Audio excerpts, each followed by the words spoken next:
Hi everyone, sitting in office here. This is Ben Lombard. I have a young lady by the name of Taryn. Now, Taryn has a very long story to tell. We're going to try and keep it as short as possible, but I think it's a story for any young person, whether it's boy or girl, whether it's an old person too, to tell. Right, Taryn, you have come to me 4 nights ago, 3 nights ago, where you wanted to do a polygraph to prove that you were telling the truth about something. Is that right? Yes. All right, you want to tell us about that? Yes, I do.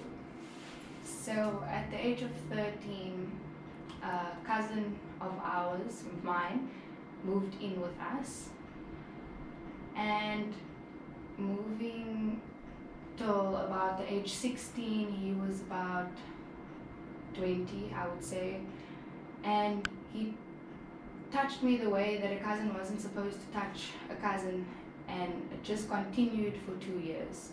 My cousin sexually assaulted me for 2 years ongoing, when there was nobody at home, when nobody could hear me scream.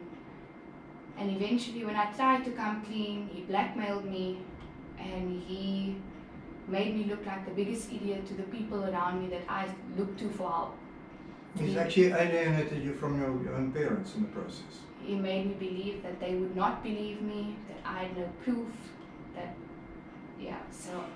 All right, so 7 years later, 5 years later, 5 years later, I wrote my dad a letter because it just It's eats still on bothering you. Yeah, it was bothering me, and you live a lie because you think you're the biggest liar. You think, did this really happen to me? Who's going to believe me in anything else? And just a whole lot of things play in the brain. And I wrote my dad a letter, and I left it in that was quite recent. Yes, now recently, about I think a week ago. Mm. And I left him a letter, and I woke up the next morning, and he messaged me to say, can I speak with you?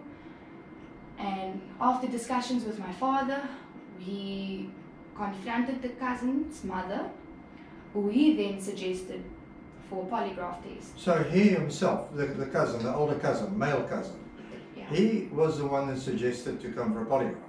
My cousin suggested that the polygraph was necessary. Okay. So I went along with it. I came, I did my polygraph, and he was due for his polygraph the next day, but he didn't show up. Mm-hmm. Next day, after giving him the chance to, I don't know. Well, we must, let me just fill you in. At that point, we did not disclose the results of Taryn's tests to anybody. That was the agreement between the family, that both of them would be tested and that the results would be made, disclosed simultaneously. The cousin then did not pitch for his polygraph. Somehow Taryn's parents and the mother decided to nevertheless come for a meeting. So they brought the cousin along. The cousin sat here pleading his own innocence, and cut a long story short, the cousin then decided to prove his innocence, And he confessed. and in the presence of everyone confessed. After he confessed, Taryn was not here at the time, and we decided to bring Taryn and the older cousin here together today to get some closure on this matter. All right, Taryn, so what happened next? So we had the discussion, and he apologized, and I accepted the apology, but you can never forget such things. But it did bring great relief on my healing process, and I think it opened his eyes as well to the fact that he also has a problem, and that I don't know. And cut a long story short, is the cousin has written a long letter. He has shown real remorse, would you say? Yes, honesty, and it was a real Accepted apology. his faults, Yeah. and he's also agreed to go for psychological counseling. Now, Folks out there, this is something that we deal with on a very regular basis in this office, sex offender testing and infidelity and that sort of stuff. It's something that we do quite regularly and we deal with it quite regularly. In this case, I commend you, Taryn, for being so strong and standing up for what you believed was right and that you needed to expose your cousin for what he was doing at the time. How do you feel now that everything is in the open?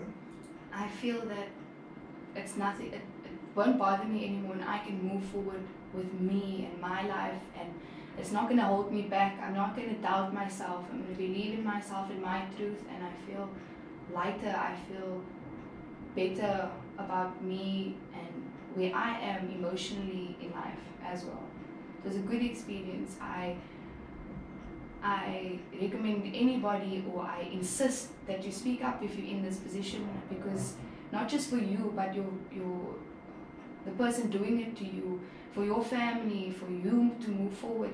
It's a beautiful experience. It's sad, it's rocky, it's terrible, there's anger, you're going to go through the emotions, but at the end I can say that I feel so much more relieved and ready to be the person that I can reclaim that I was before all of this. Would you say this has brought closure to your... It has. It's part of my healing process, and I do feel that this is the closure of that process that I needed. Can't say that for the other person, but he's seeking help, but I feel that for me this really helped. It gave me so much closure. It answered the questions that I couldn't do, or like have him answer without another person being there, or I don't know how this played out. Yeah. For the sake of a family, you have decided not to proceed with criminal charges. Is that right? Correct. And I feel that it touched on something that's deeper than the actions that happened, but more the psychological damage we both had and how we're going to move past it. And it was a good, it was a good thing that this happened for us both to move forward and just hear each other out from both sides. And closure is the only word that I can use to describe this for both of us, or for both of us to move forward. And yeah.